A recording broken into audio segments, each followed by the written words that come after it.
Genesis chapter 3 verse 15. It said, the woman shall have a seed. Now, when you understand biology, women don't have seed. Because what produces an offspring is something called the spermatozoa. And only a man has the capacity to produce a spermatozoa. And so because a woman does not have seed, when God said a woman will have a seed, that means he has gone beyond biology. He has now entered spirit life. Because a new operation is about to enter the earth realm. And he said, the seed of the woman shall bruise the head of the serpent. So the ancient war that was going on in the spirit, God wanted man to fight that battle for him. But the man did not have wisdom because he was not operating from light. He was operating from the fallen realm. And so that beast outsmarted him. And so when God wanted to come this time, he cannot come from a man, because if he comes from a man, he will be a man of man.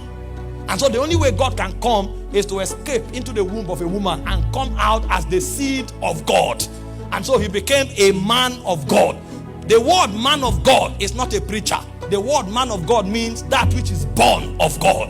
And so the first time God wore the garment of a man of God showed up. And he said the assignment of the first man of God was to crush the head of the serpent. And so one of the reasons we exist is to crush the head of the serpent and to bring glory to God by establishing his government. Now, if you look at the scriptures deeper, John was speaking about this same matter that happened in Genesis. In 1 John chapter 3 verse 8, and he said, for this cause is the Son of Man made manifest, that he might destroy the works of the devil. And so every time man finds meaning, his first assignment is to destroy the works of the devil. Because from the Garden of Eden, his job is to crush the head of the serpent. 1 John 3:8 said to destroy the works of the devil. And so when the devil now knew that the assignment of man is to crush his government, he began to search every man that comes on the face of the earth. And so he discovered the first man after Adam was called Cain. And so he went and dabbled into Cain and made Cain to kill Abel, so that no man will exist again. Because he was afraid of the human race. Prophecy has captured it that it is man that will crush his head. So when Adam came, he battled Adam. When Adam gave birth to Cain, he battled Cain. And then a man showed up called Enosh. And he said from the days of Enosh, men began to call upon the name of the Lord. That was when we knew that the technology of crushing the head of the serpent is not to speak English, it's priesthood. Because the first men that were able to attempt to crush the head of a serpent was to call upon the name of the Lord. But there was a deficiency. The deficiency that race of men had was that their life was biological.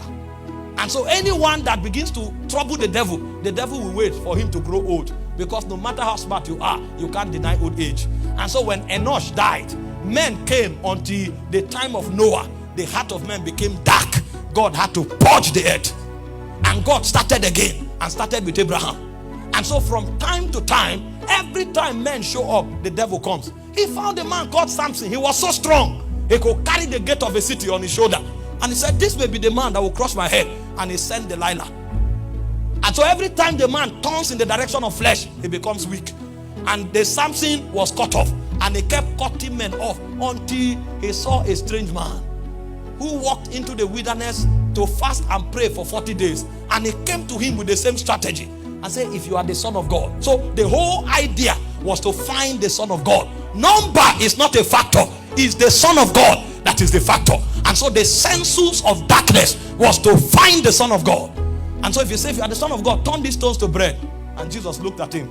The man you met in the garden is operating from his brain. This one operates from government. And he said, it's not about who can turn stone to bread. It's about who can stay in obedience. And he said, man shall not live by bread alone. Adam didn't know. That's why he rushed after an apple. He said, man shall live by every word that proceeds from the mouth of God. And so the devil began to battle him. When he saw that his deception could not bring him down, he now said, there is one thing no man can escape. It's called death. So he plotted for him to die. Meanwhile, according to the algorithm of the divine, they routed their wisdom through that which the princes in darkness can never understand.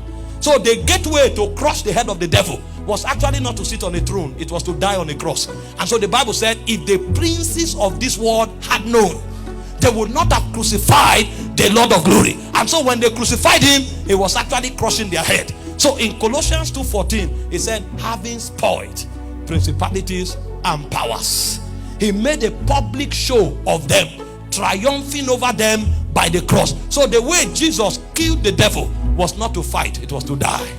That was when we knew that the greatest strength on earth is self-denial.